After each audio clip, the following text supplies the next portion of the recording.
যদি সরকার মনে করে আওয়ামী লীগে ভোট ব্যাংকে যেভাবে একটা সমঝোতা হয়েছে, বিচারের ক্ষেত্রেও সমঝোতা করতে হবে, আমরা বলবো আল্লাহর হস্তে মাপ চাই। বিএনপির ভাইয়েরা, আপনারা নির্যাতিত হয়েছেন, বাংলাদেশের সকল মানুষ নির্যাতিত হয়েছে। নির্যাতিত যারা মজলুম আছে, মজলুমদের পক্ষে আল্লাহ আছে, এই মজলুমদের পক্ষে আমরা থাকবো ইনশাআল্লাহ। আসসালামু আলাইকুম রহমতুল্লাহ। বিসমিল্লাহির রহমানির রহিম। আজকের এই সমাবেশে উপস্থিত 11 দলীয় জোটের নেতৃবৃন্দ, মাননীয় বিরোধী দলীয় নেতা, মাননীয় বিরোধী দলীয় চিফ হুইপ, 11 দলের সম্মানিত সহযোদ্ধা ভাইরা এবং আমাদের মা বোনেরা, আজকে কয়েকটা কথা বলেই শেষ করব। আপনারা এখানে গত 17 বছরে কারা কারা খেয়েছেন বা পুলিশের হলো একটা ডান্ডা বাড়ি খেয়েছেন, সবাই একটু কষ্ট করে হাতটা তুলবেন।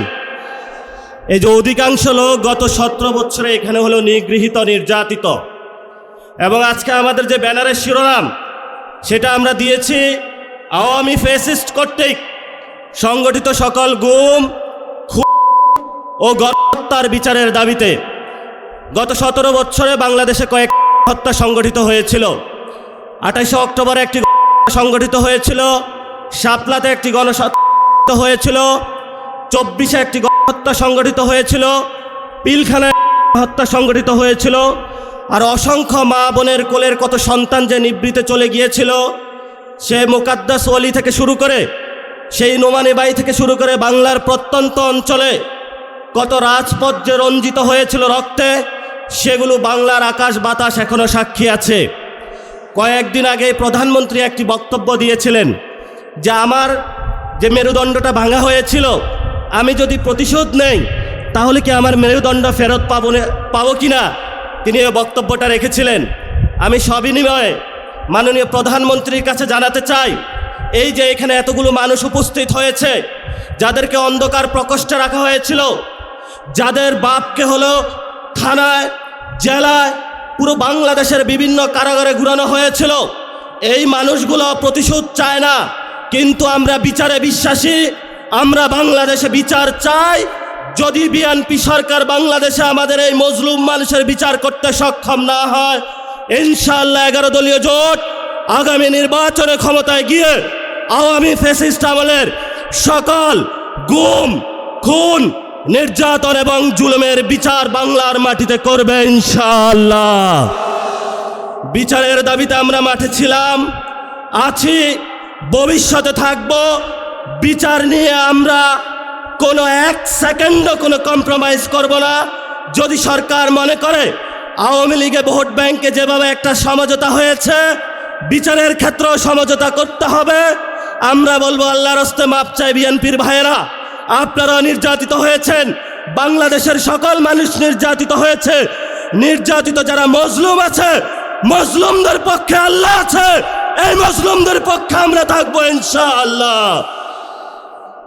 লাস্ট যে কথাটা, এই যে ইলেকশন হয়েছে, আমিরে জামাত বলেছেন যদি সেই ইলেকশনের রেজাল্টটা মেনে নেওয়া হতো তাহলে বাংলাদেশে একটা গৃহযুদ্ধ হতো। আমরা বাংলাদেশে একটা গৃহযুদ্ধ চাইনি বলেই এই পর্যন্ত আমরা শান্তি এবং শৃঙ্খলার সাথে রয়েছি। নির্বাচন কমিশনে যে কমিশনারগণ নিয়োগ হয়েছিলেন, সেই প্রস্তাবনা আমাদের কাছে এসেছিল, বলেছিল ভাগ বটরা করে অমুক অমুক ব্যক্তিকে বসাতে হবে। সেই সময় আল্লাহর সহায় থাকার কারণে এই সব গোপন সংলাপ আলোচনায় আমরা রাজি হই নাই। বিএনপির অনেক কমিশনার বসানো হয়েছে, বিভিন্ন বিভ্রান্ত আর্মি পার্সনকে সেখানে বসানো হয়েছে, তারা নির্বাচনে হলে ইঞ্জিনিয়ারিং করেছে। আমরা তো আপনাদেরকে হুঁশিয়ার করে দিতে চাই, এই অনেক কমিশনারদের এক পা অলরেডি কবরে চলে গেছে। এই অবস্থায় আপনারা যদি বাংলাদেশের মানুষের সাথে গাদ্দারি করেন, প্রতারণা করেন, লোকাল গভর্নমেন্টে যদি আবারও বাংলাদেশে কোনো ইঞ্জিনিয়ারিং ব্যবস্থা করা হয়, বাংলার রাজপথ প্রজ্বলিত হয়ে উঠবে, আগুনে তপ্ত হয়ে উঠবে ইনশাআল্লাহ। আপনারা লোকাল গভর্নমেন্টে সবাই প্রস্তুত থাকবেন ইনশাআল্লাহ। মাঠে হয়তো আমাদের রক্ত থাকবে, নয়তো বাংলাদেশের আজাদি থাকবে ইনশাআল্লাহ। আমরা ইনশাআল্লাহ 11 দলীয় জোটের যারা নেতৃবৃন্দ এখানে আছেন, তাদের নেতৃত্বে বাংলাদেশের মানুষের পক্ষ হয়ে একটি সুষ্ঠু গণতান্ত্রিক প্রক্রিয়ার মধ্য দিয়ে এগিয়ে যাব।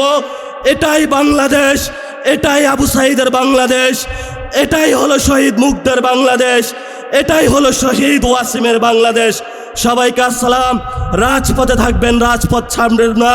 রাজপথে মুক্তির সমাধান, রাজপথে আজাদির সমাধান, রাজপথে বাংলাদেশের সমাধান, রাজপথে হলো সার্বভৌমত্বের সমাধান, রাজপথ হলো ইসলামকে সার্বভৌমত্ব রক্ষার সমাধান। এই সমাধান আমাদেরকে ইমানি দায়িত্ব, দেশপ্রেমের দায়িত্ব, এই দায়িত্ব আমাদেরকে আদায় করে ইনশাল্লাহ আমরা ঘরে ফিরবো। আসসালামু আলাইকুম।